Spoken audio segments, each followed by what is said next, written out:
Good evening with the Saturday, April 22nd, 2017 edition of the Evening News.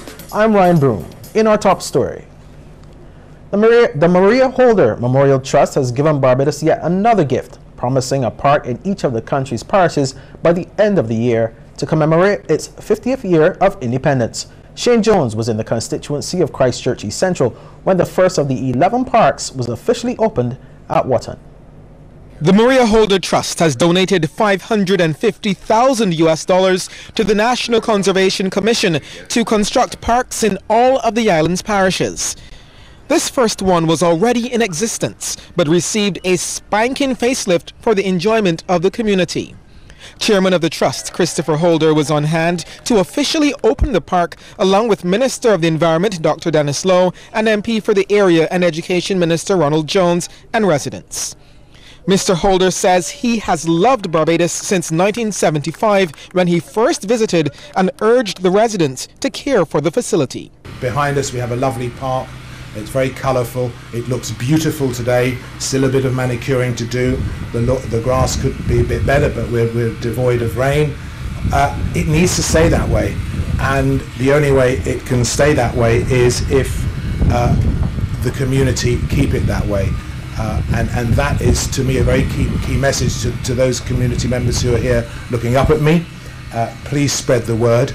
Christchurch East Central Representative Ronald Jones says open-air parks can also have educational benefits. Those of us who went to school in Barbados in the 40s, in the 50s, the 60s, who spent more time outside on nature walks, under the trees, they learned better. And we didn't know then that nature stimulated us to do that. But the research has now shown that rather than be shut up in air-conditioned rooms without the natural flow of wind, without seeing the sunlight, we don't perform as well.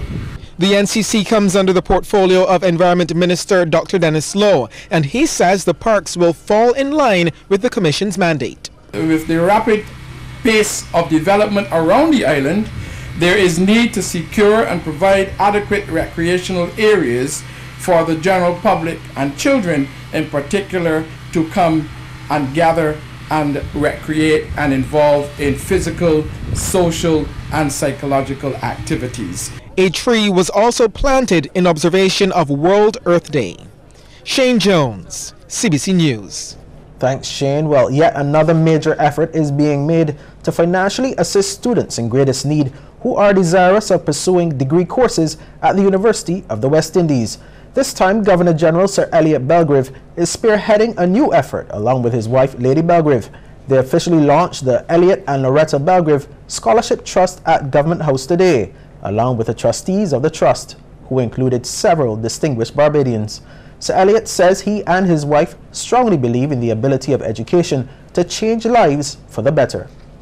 The object of this trust, as you've heard, is to assist financially disadvantaged students to pursue studies in disciplines such as accountancy, marine engineering, architecture, law of the sea, and legislative drafting at the various campuses of the University of the West Indies. Barbados has a solid record of investing in its people, and Barbadians of all walks of life have made Barbados proud with their contributions on the local, regional, and international stages. And Sir Elliot reminded those gathered that he will be demitting office on July 1st this year and thanked Prime Minister Frundle Stewart for his appointment. He also thanked his wife and the people of Barbados for their support so far. This is a period in my life which I will always cherish, particularly when I remember the many Barbadians I have met, especially the senior citizens and the youth. During my visit to the schools, I saw firsthand the tremendous reservoir of talent that is available and the need for the assistance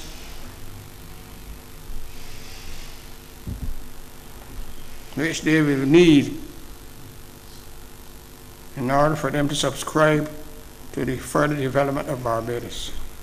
Now, the fundraising efforts for the trust will officially get underway with a gala black tie banquet and ball at Government House on June 17th.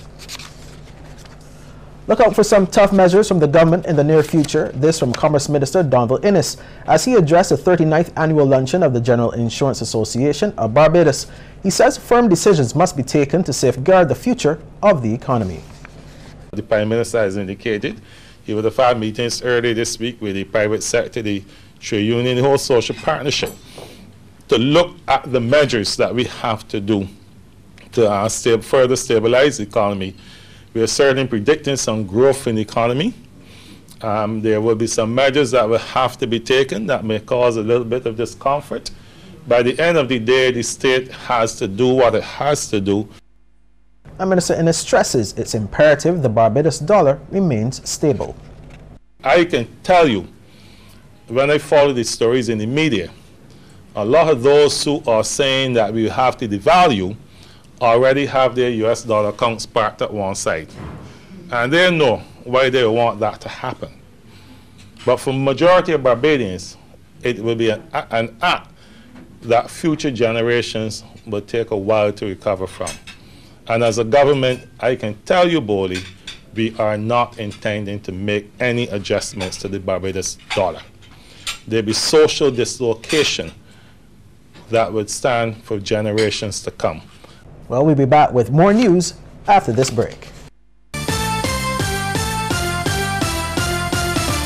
Shopping in the Sky is simply delicious at our mouth-watering brand new Sky Food Court. Our amazing spread includes Little Pleasures ice cream, coffee, and desserts. Authentic Asian cuisine at Waldy's Walk. Delectable Greek dining at Opa Express. A range of sumptuous Caribbean dishes at Tamarind of the Islands. And the very best of Bajan cuisine and pastries. Compliments Master Chef Peter Edie and his delightful pastry house and Peter Patties. Plus, we've got the world-renowned fast food giant Burger King. You cannot pass Haggett Hall and not join us for a quick delicious meal for breakfast, lunch, and dinner at our brand new food court only at Sky Mall, where when it comes to great fast food there are no limits.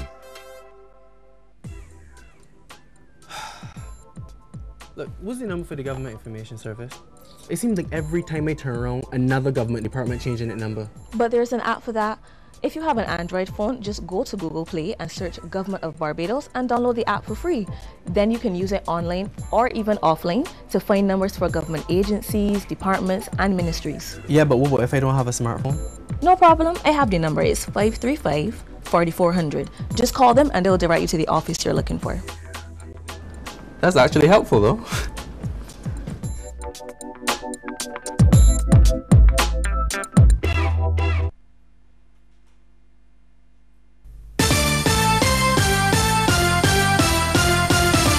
Welcome back. Well, Barbados is well on its way to achieving its goal of becoming a medical tourism destination. In fact, Health Minister John Boyce reveals that visitors have already been taking advantage of the island's healthcare services. With a healthcare infrastructure that is supported by the Queen Elizabeth Hospital, the polyclinics and private care facilities, along with a wide range of diagnostic facilities, Barbados has been attracting residents from neighboring territories seeking advanced healthcare. Barbados, therefore, seems poised to enhance its role as a premier healthcare provider in the Caribbean region. And Chinese ambassador to Barbados, Wang Ke, speaks highly of the island's healthcare system. She believes that China's agreement with Barbados to provide medical support could be mutually beneficial to both territories. Leading in the Caribbean, Barbados is renowned in terms of social and human development index with a high-level medical care service. So the medical and healthcare experts from China and Barbados should enhance their exchanges and learn from each other, promote mutual understanding, and jointly improve the two countries' medical services so as to make contributions to the development of medical and healthcare and improve public health in both countries. In other news now, while Barbados may be a lot smaller than Singapore, it can provide some examples that Barbados can follow. This is the view of Barbados' High Commissioner to London, Guy Hewitt. A few of the areas he's highlighted included that country's political leadership, social and economic development, along with its handling of the threats it faces. He made the comments while speaking at the DLP's headquarters yesterday. Singapore is water scarce, as I said. They have these fresh water dams all around the country. Some of them are used decoratively, but it's for a reason. All of the rainwater, all of their sewage is caught. And this bottle of water called New Water is 100% sewage, recycled through membranes and ultraviolet technologies. It is bottled by the plant, but it's put back into the water system and eventually is purified for consumption.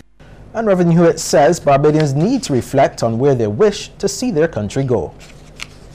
There is something in our DNA that has allowed us to excel in the past. And I think if we look into it and we reflect more on our mirror image, we can reconnect with that DNA because it is there. The footprint is still there to answer the question, where do we want to be as a country in the next 50 years? It has been a wonderful talking to you all. It was wonderful journeying as a country for the last 50 years. But we now need to look at that mirror image to see where we go in the future. Just ahead, the day's top sporting action with Amory Burke.